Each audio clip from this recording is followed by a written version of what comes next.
தமிழ்நாடு சட்டமன்ற தேர்தல் 2026 சேப்பாக்கம் திருவள்ளியூர் தொகுதியில் போட்டியிடும் தோழர் இர்பான் பாஷா அவர்களுக்கு காந்தியவாதி சசி பெருமாள் ஆதரவு மது ஒழிப்பு போராளிகள் சார்பாக வாழ்த்துக்களையும் ஆதரவுகளையும் பகிர்ந்து கொள்கிறோம்.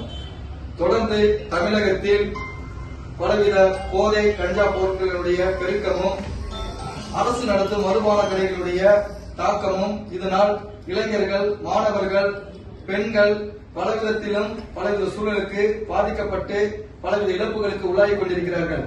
குறிப்பாக மாணவிகள், பெண்கள் பலவித போதை பிரியர்களால் பலவித பாலியல் வன்கொடுமைகளுக்கும் படுகொலைகளுக்கும் தொடர்ந்தவனமாக இருக்கிறது. ஆகவே தமிழகத்தில் அனைத்து மதுக்கடைகளையும் மூடப்பட வேண்டும், பூரண மதுவிலக்கை வலியுறுத்த வேண்டும் என்னும் நோக்கத்தை பரப்புரை செய்யும் விதமாக அனைத்து தரப்பு இயக்க தலைவர்களையும் தொகுதியில் போட்டியிடும் வேட்பாளர்களையும் சந்தித்து இந்த நோக்கத்தை வலியுறுத்தி வருகிறோம். அதன் சார்பாக நம்முடைய இந்திய தேசிய லீக் கட்சியின் தலைவர் தோழர் தடா ரஹீம் அவர்களை சந்தித்து இந்த நோக்கத்தை வலியுறுத்தும் விதமாகவும் இந்த நோக்கத்தை ஒட்டுமொத்த தமிழ் சமூகத்துக்கும் தமிழ்நாட்டுக்கு எடுத்துரைக்க வேண்டும் என்பதாகவும் வேண்டுகோள் விடுகிறோம்.